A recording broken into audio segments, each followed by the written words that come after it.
Good evening. Welcome to Boise State in the Community. I'm Elliott Eusepi, and tonight we have Wendy Jaquet as our guest. Wendy, thank you for being on the show. Oh, it's going to be fun. Thank you. I'm excited. So before we get into tonight's discussion, let's talk about your background. How did you get to this point? Well, I'm from the inner city in Seattle, so I was always interested in social justice issues and went to the University of Washington, was active politically. Worked for Housing and Urban Development in San Francisco, worked in Hunters Point in San Francisco, and then moved to Ketchum, Idaho, and eventually ran for the legislature and was there for 18 years. You seem to be a politically charged woman. With that being said, what made you get involved with politics and legislation? Well, I think it has to do with public service and wanting to give back. I felt that I had been given a great deal in my growing up and just, the kinds of opportunities I was given. I had several mentors. I used to think you only had to have one mentor, but I had several mentors. And one of my dear mentors, who just passed away at age 93, he told me that I needed to really think about, if I wanted to make change, I had to get involved politically. So when I went to Ketchum, that was kind of scary, but I did finally run for office. Yeah. So you've had a lot of achievements, if you will, in your life. One of the most recent that I want to congratulate you on is you winning the Brenda Maynard Walters Award, which honors. That was really neat. From Go Lead. Yeah. So that's honors women supporting other women in a collaborative spirit. So can you tell me a little bit more about what exactly you've been doing to encourage women to run for things such as public office? Sure. Well, I kind of decided that I probably couldn't run for anything higher than legislature. So what could I make as a contribution? And so I began to identify young women. They would work for me, say, at the legislature. They might be interns. They might just be involved someplace, and I would sort of take them under my wing. So there are an awful lot of young women now who say, Wendy Jaquet's my mentor, or Wendy helped me do this. And they're Democrats and Republicans. So I feel really good about that. I feel like I've, helped people along. I feel like you like to balance out, both sides. You're not really siding one on one. That's really beneficial to even, younger people to this day when they go into such things as public office. So thank you for sharing that. So my next question, let's dive into the subject. So you're teaching a service learning course about homelessness. How did you go about that? Well, a friend of mine was involved with service learning, so I went and took a workshop from Kara Brascia at the service learning office. And I thought, wow, I'm teaching this graduate level class, 500, Introduction to Public Administration. So why don't I integrate something about homelessness into this class? Because I wanted my students to feel that sort of energy about public service that I had. And so that's kind of how it happened. And the people at Service Learning were incredible. They sat down with me and really helped me integrate what I was doing for my class, the academic side of my class, with service learning. And we chose, like I said, homelessness, and I think it was really successful. I can talk about some of the activities that we did if you want to. Yeah, please go ahead. So first we had a panel, and we heard from different people that in the community that working on the issues of homelessness. So we had people from the mayor's office, we had people from Interfaith Sanctuary, we had people from homeless, we had people, other sanctuaries, other kinds of places, a variety. And it was right when Cooper Court happened, when the folks were moved out of Cooper Court. So we actually we did some direct service. So we went and served food at some of these homeless shelters. We actually did the point of time count, which is required by the federal government to decide what a community will get for funding for the homeless. So we went out and counted the end of January, where we talked to homeless people and said, where were you the night of Wednesday, January 27th? And then they told us, and we kind of coded it. And what was really wonderful for the class was everybody, including myself, discovered that homeless people there was no silver bullet to solve the issues of homelessness, because there were so many different issues. I talked to a fellow that had lived by the river for years and went every night to one of the shelters. I talked to a man that had lost his job and couldn't afford to get a new place. I talked to a man that was kicked out of his apartment but couldn't afford to get a new place because he couldn't afford the security deposit. So we had a whole gamut of people. And so from there we interviewed public administrators, because I wanted people to see wanted my students to see that there were people that were working in the field of homelessness that were public administrators, that they might want to do this as a career goal. And that's kind of what I was trying to get across. So we ended up looking at all kinds of options. What should we do about this for the city? And we ended up making a presentation to the mayor of Boise. So with that being said, I actually have some stills that kind of illustrate, the whole process you went through. Great. Let's take a look at these really quick. Okay. So explain to me just really quick what's happening in the still. Okay. My class was divided into 3 groups, and the group had to work on, they actually made posters too that depicted what the issues were. So they had to identify the issue of homelessness, talk about what they had learned. They had to refer to the literature on the issues, and then they had to make recommendations to the mayor about what they thought would be a good way for the mayor to pursue this. So this is Spencer and Stu and Ashley and Nish, and each one of them presented to the mayor about the issue. Funny that you bring up the mayor. The next still is with the mayor. What was that like for the students? Well, their knees were shaking. I watched them. They were nervous, really, really nervous. It was a great experience for them. And afterwards, they felt so good. I was so proud of them. I just could not believe, because we had done this incremental work, and the mayor said to me, "Oh, Wendy, I don't know if I really want to, have everybody come throwing bombs at me because of Cooper Court." He'd received a lot of emails from different people telling him what a, jerk he was, etc. Hadn't had a lot of affirmation. And instead what happened with my students was they said, we see this problem, and this problem is really big, and we think, in most cases, they recommended a Housing First program, which is what the city is going ahead and doing, building units for homeless people. Is there any way you can go in a little bit more detail about the result of this for the housing units? Well, the city had put together brought all the sort of stakeholders together. And so my students went to some of these committee meetings and observed the conversations about what was going on. The conclusion was that the city decided that they would allocate X number of dollars. I think it was close to $1 million. And then there's a set aside from the Idaho Housing and Finance Agency for a developer to build 25 units under the Housing First program.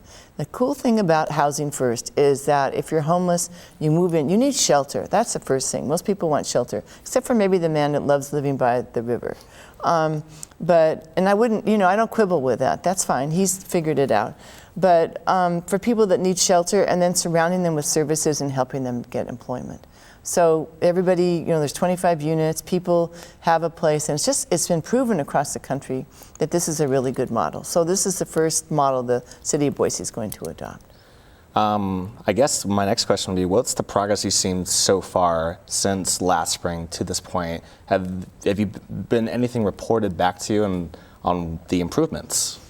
Not really. I mean, I talked to the mayor's office about where we were on making sure that that they're moving forward with Housing First, and that is the case. I think it's interesting to know that in 2015, the point-of-time count for homeless people in 2015 in that January was 755, and the one that we participated in January 2016, the number had gone to 867. Oh, wow. So, we're going to do 25 units. We're just beginning to touch it.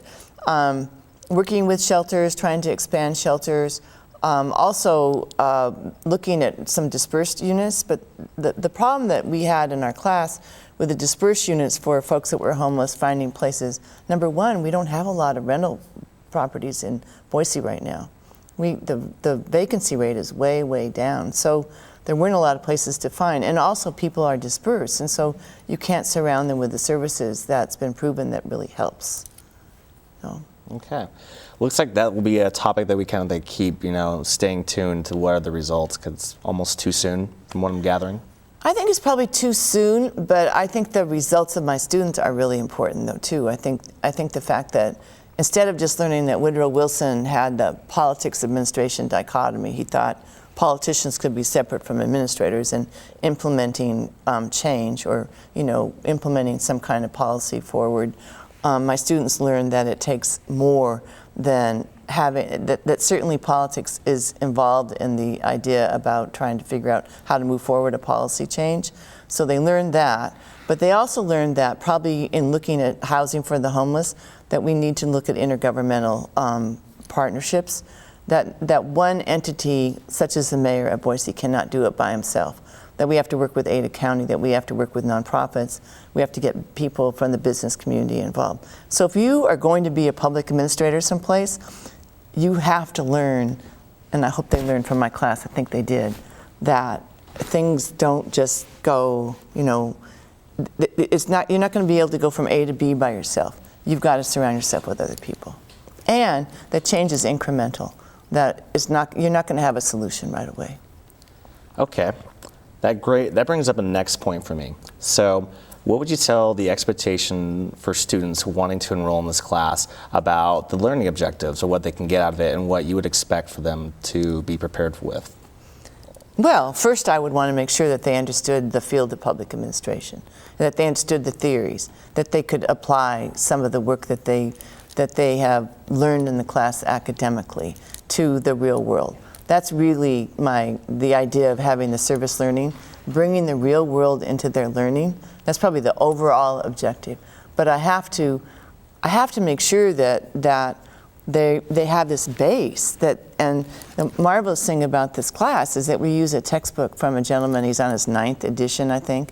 And when we're looking at the theories, such as incremental theory, when we're looking at theories, branch and root, when we're looking at intergovernmental theories, when we're looking at the politics administration dichotomy, we look at case studies also of people, really good administrators in most cases, who have done a good job in implementing some kind of policy change that helps them learn. So once they look at a case, they look at a theory, they look at a case, and then they're out going to a meeting on homeless in the city of Boise, and they begin to put all these things together. And I think that's like the immediate objective, and that they'll go on and maybe work in a nonprofit that will help make this change. So it sounds like more or less the real life application of taking theory, rhetoric from class and putting yourself in a real life scenario. It's the key to see real results and take that with you in the future. Right. Yeah, okay. Definitely. So actually, I'm really interested in the topic that you have next semester. It's a new topic. Can you please tell me as much detail as you can about that for students to benefit from? Well, signups are starting. I know, scary. We want to look at food security, and we've looked at food security for children in families that are in kindergarten through 12th grade. We have free lunches, free breakfasts at our K-12 schools, right? We know that, okay? And in fact, we've changed that a little bit. It used to be you had to apply by income. So a child would basically have to self-identify as a low-income child when they're getting their food at their K-12 school. And now what's happened is that schools are beginning to let everybody have the food, which I think is really good. So there's no distinction between whether you're in the poverty level or you're not the poverty level. There have been recently some articles that talk about food insecurity at college levels, campuses, and that a study, the only numerical study, only data study I've seen is one that was done at one of the branches of the University of Hawaii, where they discovered 27% of their students were food insecure, did not know where their next meal was coming, or say they had a food plan where they could get breakfast and lunch, but they couldn't afford the dinner food plan, so they were taking bananas or whatever that they could get to supplement their food for their dinner.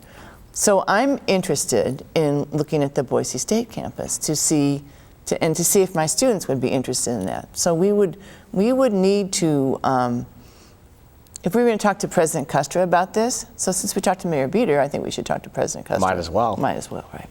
So what I'd like to do is to get the data, and that would mean implementing a survey, which I think the students will probably be interested in looking at a USDA, United States Department of Agriculture survey. It's a template. It's been used everywhere to measure food insecurity. So we wouldn't have to reinvent the survey. And we'd probably partner with another class on campus to do this survey. So we would measure that, but we would also look at what's available right now for people to access food.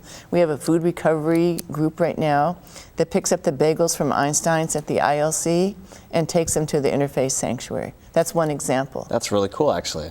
It's very cool. And if we had more students, we probably could get more food from different places. Would Aramark be interested in the food recovery, expansion? Then because Aramark and Einstein's, that's kind of together, and so they've approved that one. So how do we expand that? I've been to the pantry at St. Paul's Catholic Church several times now. Had really good conversations with Teresa, who runs it. And I've gone to the Northwest Nazarene Church, which is right up the street on Hale, and they have a food pantry also. But they don't have kitchens, so they can't have milk and eggs and meat, although they could get it donated if they had those supplies, or they had access to power. So that's something that maybe my students will be interested in trying to figure out how that would work. The food pantry at St. Paul's was in the freshman class orientation handbook, and they've had a huge increase in the number of students accessing the pantry. So when the dorms closed down, all the food from the dorms was left over, like the granola bars and everything, goes to the food pantry. So that will be really interesting too. Okay. Well, I think that's a wealth of information for students to really benefit and get the knowledge for applying for classes next semester. But unfortunately, that's all the time we have for tonight. Thank you so much, Wendy, for being on the show tonight. Thank you. I'm Elliott Eusepi. Thank you for watching Boise State in the Community.